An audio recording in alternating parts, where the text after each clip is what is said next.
ಎಲ್ಲರಿಗೂ ನಮಸ್ಕಾರ ಬಂಧುಗಳೇ. 2026ನೇ ವರ್ಷದ ಮೊದಲ ಹುಣ್ಣಿಮೆಯು ಜನವರಿ ತಿಂಗಳ 3ನೇ ತಾರೀಖಿನಂದು ಬಂದಿದೆ. ಈ ಹುಣ್ಣಿಮೆಯನ್ನು ಬನದ ಹುಣ್ಣಿಮೆ ಅಥವಾ ಬನಶಂಕರಿ ಹುಣ್ಣಿಮೆ ಎಂದು ಕರೆಯಲಾಗುತ್ತದೆ. ಪುಷ್ಯ ಮಾಸದಲ್ಲಿ ಬರುವ ಈ ಪವಿತ್ರ ದಿನವು ಪರಮೇಶ್ವರನಿಗೆ ಅತ್ಯಂತ ಪ್ರಿಯವಾದುದು. ಈ ದಿನದಂದು ಕೆಲವು ವಿಶೇಷ ಕಾರ್ಯಗಳನ್ನು ಮಾಡುವುದರಿಂದ ಅಪ್ರತಿಮ ರಾಜಯೋಗ ಮತ್ತು ಸಕಲ ಐಶ್ವರ್ಯಗಳು ಪ್ರಾಪ್ತಿಯಾಗುತ್ತವೆ ಎಂದು ಶಾಸ್ತ್ರಗಳು ಹೇಳುತ್ತವೆ. ಈ ಶುಭ ದಿನದಂದು ಬೆಳಿಗ್ಗೆ ಮತ್ತು ಸಂಜೆ ಸ್ನಾನ ಮಾಡುವ ನೀರಿನಲ್ಲಿ ಉತ್ತರಾಣಿ ಎಲೆಗಳನ್ನು ಅಥವಾ ಬಿಲ್ವಪತ್ರೆ ಎಲೆಗಳನ್ನು ಅಥವಾ ಒಂದು ಹಿಡಿ ಬೇವಿನ ಎಲೆಗಳನ್ನು ಹಾಕಿ ಸ್ನಾನ ಮಾಡಬೇಕು. ಹೀಗೆ ಮಾಡುವುದರಿಂದ ಜನ್ಮ ಜನ್ಮಾಂತರದ ದಾರಿದ್ರ್ಯಗಳು ದೂರವಾಗಿ ದೇಹಕ್ಕೆ ಹೊಸ ಚೈತನ್ಯ ಬರುತ್ತದೆ. ಒಂದು ಬಕೆಟ್ ನೀರಿನಲ್ಲಿ ಈ ಎಲೆಗಳನ್ನು ಹಾಕಿ ಚಂದ್ರನ ಬೆಳಕಿನಲ್ಲಿ ಇಟ್ಟು ನಂತರ ಆ ನೀರಿನಿಂದ ಸ್ನಾನ ಮಾಡುವುದು ದೃಷ್ಟಿ ದೋಷಗಳನ್ನು ನಿವಾರಿಸಲು ಬಹಳ ಶಕ್ತಿಶಾಲಿಯಾಗಿದೆ. ಮಹಿಳೆಯರು ಈ ದಿನ ಬೆಳಿಗ್ಗೆ ಬೇಗ ಎದ್ದು ಮನೆಯನ್ನು ಶುಚಿಗೊಳಿಸಿ ಅರಿಶಿನ ನೀರನ್ನು ಸಿಂಪಡಿಸಬೇಕು. ಮನೆಯ ಬಾಗಿಲಿಗೆ ಅರಿಶಿನ ಕುಂಕುಮ ಹಚ್ಚಿ ಸುಂದರವಾದ ರಂಗೋಲಿಯನ್ನು ಹಾಕಬೇಕು. ಪೂಜಾ ಕೋಣೆಯಲ್ಲಿ ಮತ್ತು ತುಳಸಿ ಕಟ್ಟೆಯ ಮುಂದೆ ದೀಪವನ್ನು ಹಚ್ಚುವುದು ಅತ್ಯಂತ ಮಂಗಳಕರ. ಇದೇ ದಿನ ಯಾವುದಾದರೂ ನಾಯಿ ಕಂಡರೆ ಅದಕ್ಕೆ ಹಾಲು ಮತ್ತು ಸಕ್ಕರೆ ಬೆರೆಸಿದ ಅನ್ನವನ್ನು ನೀಡುವುದರಿಂದ ಮಹಾಪುಣ್ಯ ಲಭಿಸುತ್ತದೆ. ದೇವಸ್ಥಾನಕ್ಕೆ ಹೋದಾಗ ಶಿವನಿಗೆ ನೆಲ್ಲಿಕಾಯಿ ದೀಪ ಅಥವಾ ತೆಂಗಿನಕಾಯಿ ದೀಪವನ್ನು ಹಚ್ಚುವುದರಿಂದ ಅಷ್ಟೈಶ್ವರ್ಯಗಳು ಪ್ರಾಪ್ತಿಯಾಗುತ್ತವೆ. ಮನೆಯಲ್ಲಿರುವ ಬಡತನ ಮತ್ತು ನಕಾರಾತ್ಮಕ ಶಕ್ತಿಯನ್ನು ಹೊರಹಾಕಲು ಒಂದು ಅದ್ಭುತ ಪರಿಹಾರವಿದೆ.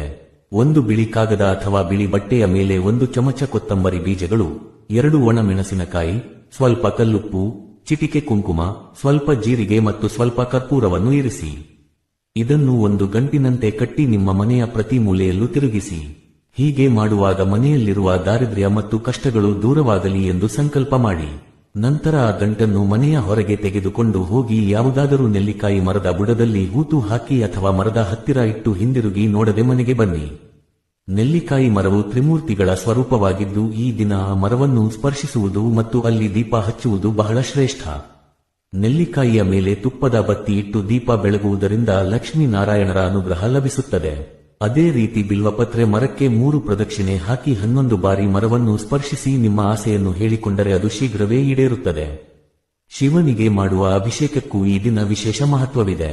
ಹಾಲಿನಿಂದ ಅಭಿಷೇಕ ಮಾಡಿದರೆ ಆಯಸ್ಸು ಹೆಚ್ಚುತ್ತದೆ, ಜೇನುತುಪ್ಪದಿಂದ ಅಭಿಷೇಕ ಮಾಡಿದರೆ ಅದೃಷ್ಟ ಒಲಿಯುತ್ತದೆ ಮತ್ತು ಪಂಚಾಮೃತ ಅಭಿಷೇಕದಿಂದ ಸಕಲ ಸಂಪತ್ತು ಲಭಿಸುತ್ತದೆ.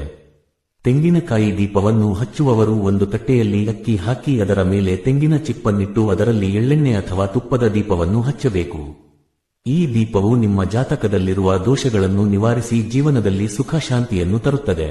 ಕೊನೆಯದಾಗಿ ಈ ಪವಿತ್ರ ದಿನದಂದು ಬಸಳೆ ಸೊಪ್ಪಿನ ಆಹಾರವನ್ನು ಸೇವಿಸುವುದು ಆರೋಗ್ಯ ಮತ್ತು ಆಧ್ಯಾತ್ಮಿಕ ದೃಷ್ಟಿಯಿಂದ ಬಹಳ ಒಳ್ಳೆಯದು. ಇದು ದೇಹದ ಕಾಯಿಲೆಗಳನ್ನು ದೂರ ಮಾಡಿ ಮಾನಸಿಕ ಪ್ರಶಾಂತತೆಯನ್ನು ನೀಡುತ್ತದೆ. ಇವೆಲ್ಲವನ್ನು ಭಕ್ತಿ ಮತ್ತು ನಂಬಿಕೆಯಿಂದ ಮಾಡುವುದರಿಂದ ಸಾಕ್ಷಾತ್ ಪರಮೇಶ್ವರನ ಅನುಗ್ರಹ ನಿಮಗೆ ದೊರೆಯುತ್ತದೆ. ಎಲ್ಲರಿಗೂ ಒಳ್ಳೆಯದಾಗಲಿ. ಓಂ ನಮಃ ಶಿವಾಯ.